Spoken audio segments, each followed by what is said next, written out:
दोस्तों आज हम हिरण, बाघ और घोड़ों के संभोग व्यवहार के बारे में जानेंगे। आखिरकार कैसे प्रजनन और पालन पोषण की क्रिया करते हैं। चलिए दोस्तों जानते हैं। वीडियो को लाइक और चैनल को सब्सक्राइब जरूर करें। दोस्तों कई जानवरों के संभोग व्यवहार में गंध एक मजबूत भूमिका निभाती है। हिरण कोई अपवाद नहीं है। हिरणों द्वारा उत्सर्जित मांसल गंध महत्वपूर्ण जानकारी संचारित करती है जो मनुष्य के लिए अज्ञात होती है। दोस्तों हिरण रट उनका संभोग मौसम है जो आमतौर पर शरद ऋतु में होता है। यह उस समय से मेल खाता है जो मध्य में आता है।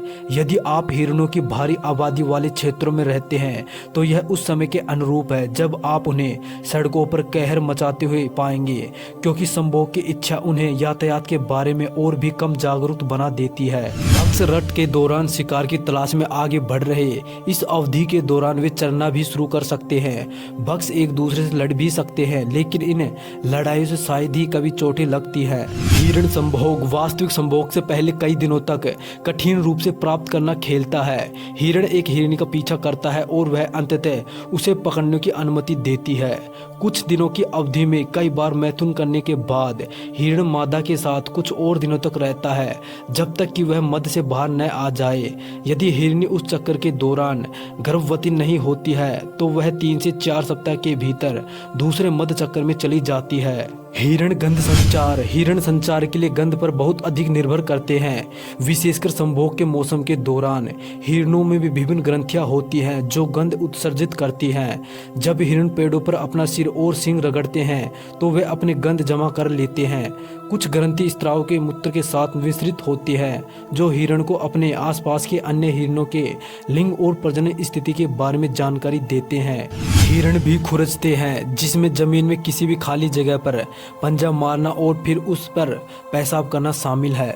अन्य हिरण संचार लगभग 7 महीने की गर्भावस्था के बाद एक हिरनी अपने बच्चे या मृग शिशु को जन्म देती है। स्वस्थ सुपोषित लोगों के लिए जुड़वा या 3 बच्चों को जन्म देना कोई असामान्य बात नहीं है। अकेले पाए जाने वाले हिरण के बच्चों को आमतौर पर त्यागा नहीं जाता। उनकी माँ पास में है लेकिन नजरों से दूर। यदि कोई शिकारी हिरण के बच्चों को धमकी देता है तो माँ अपने अगले पैरों पर मोहर लगाती है, खराटे लेती है और धमकी देने वाले जानवर या व्यक्ति को दूर भगाने की कोशिश कर सकती है। बाघों का संभोग व्यवहार मध्य के दौरान बाघिन बेचैन हो जाती है। वह कराहती है, आवाज देती है और खुशबू बिखेरती हुई घूमती है। वह दिन में लगभग 3 से 4 बार पानी पीती है। जब एक बाघिन दूसरे नर के संपर्क में आती है तो वह सतर्क हो जाती है, क्योंकि बाघ बहुत बड़ा होता है।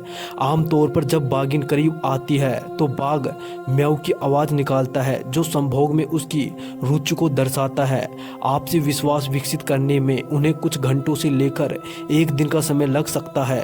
एक बार जब उनमें आत्मविश्वास आ जाएगा तो वह खेल खेल में अपनी पीठ के बल लौटने लगेगी। जब वे चंचल मूड में होते हैं तो आप उनकी पूंछ को उनके कदमों में स्प्रिंग, चेहरे और शरीर की रगड़ आदि के साथ बाएं से दाएं हिलते हुए देख सकते हैं। एक बार संभोग शुरू होने के बाद यह लगातार अंतराल पर होता है, दिन में लगभग 20 बार। बंदी बाघों के अध्ययन से पता चला है कि आवृत्ति अधिक और 52 गुना तक जा सकती है। सहवास क्रिया बाघिन नर के करीब आती है और उसके चेहरे को रगड़ती है। ज्यादातर बार जब बाघिन करीब आती है तो बाघ उठकर तैयार हो जाता है। कभी कभी हल्का सा धक्का भी काम कर जाता है। बाघिन अपने पेट बल लेटती है और बाघ उस पर चढ़ जाता है। बाघिन अपनी पूंछ एक तरफ कर लेती है। जब वास्तविक प्रवेश होता है तो बाघिन को उसके गर्दन से पकड़ लेता है। यह अवधि लगभग 10 से 15 सेकंड तक रहती है। अंत का संकेत एक तेज गर्जना के साथ होता है। बाघिन अपना सिर घुमाती है और अपने अगले पैर से बाघ पर वार करती है। बाघ सहज रूप से टालमटोल करने वाली कार्रवाई करता है। फिर बाघिन वीर्य को सुविधाजनक बनाने के लिए अपनी पीठ के बल लेट जाती है। ऐसे समय में जब एक अस्थायी नर बाघ क्षेत्र से गुजरता है और उसका प्रभुत्व स्पष्ट रूप से स्थापित नहीं होता है तो मादा गलत संभोग में संलग्न हो जाती है। उस दौरान वह अपनी पीठ के बल नहीं लुढ़केगी। संभोग काल के शुरुआती कुछ समय में मादा और नर के बीच झगड़े होने की संभावना रहती है और कभी कभी थोड़ी नोकझोंक भी देखी जा सकती है। घोड़ों का संभोग व्यवहार। दोस्तों, जब घरेलू घोड़ी अपने जंगली समकक्षों के समान प्रजनन व्यवहार प्रदर्शित करती है तो अधिकांश घोड़ा प्रजनक इतनी कम उम्र में घोड़ी का प्रजनन नहीं करते हैं जितना कि जंगली झुंड में हो सकता है। उस माहौल में जब एक घोड़ा 12 से 15 महीनों में युवा अवस्था में पहुंचता है तो वह युवा घोड़ी की प्रजनन करने की कोशिश कर सकता है, लेकिन अगले 1 या 2 साल तक उसके सफल गर्भधारण की संभावना नहीं होती है। दिन की रोशनी बढ़ने से घोड़ी का मध्य या गर्मी चक्कर शुरू हो जाता है। यदि वह एक सामान्य घोड़ी है तो वह हर 21 दिनों में चक्कर करेगी।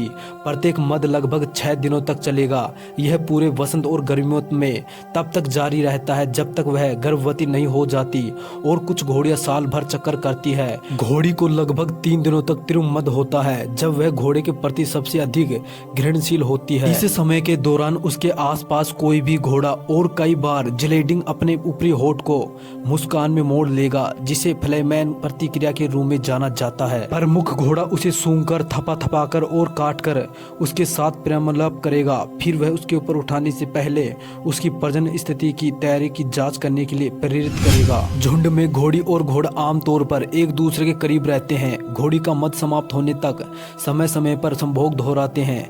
झुंड में बचे अधीनस्थ घोड़े छोटी घोड़ियों का प्रजनन कर सकते हैं, लेकिन अधिकांश प्रजनन बोस घोड़ी द्वारा किया जाता है। झुंड गतिशीलता। एक घोड़ी के बच्चे को जन्म देने के बाद बेहद सुरक्षात्मकता होती है, इस हद तक कि अगर वह बच्चे के पास जाती है तो उसे खतरा हो सकता है, लेकिन जब बच्चा 2 से 3 महीनों का हो जाता है तो वह उस पर यह जिम्मेदारी बढ़ा देती है कि अगर वह अलग हो जाए तो वह खुद ही झुंड में वापस आ जाने का रास्ता खोज ले।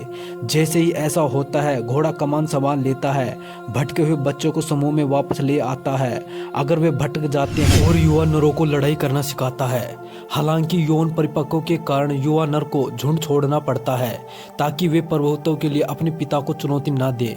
इसके अलावा स्टैलियन की मादा संतानें भी आमतौर पर छोड़ देती हैं, क्योंकि अधिकांश स्टैलियन अपनी मादा संतानों के साथ प्रजनन में रुचि नहीं रखते हैं। ये युवा आमतौर पर 2 साल की उम्र में चले जाते हैं। हालांकि ये कठोर लगता है, मजबूत बंधन झुंड की सुरक्षा के लिए महत्वपूर्ण है, और हरम के भीतर यौन संबंध बनाने की स्टैलियन की क्षमता इस बंधन में एक महत्वपूर्ण भूमिका निभाती है। दोस्तों, यहाँ तक आ गए हो तो प्लीज वीडियो को लाइक और चैनल को सब्सक्राइब जरूर करना और बेल आइकन को प्रेस करना ताकि आने वाली वीडियो का नोटिफिकेशन मिल जाए।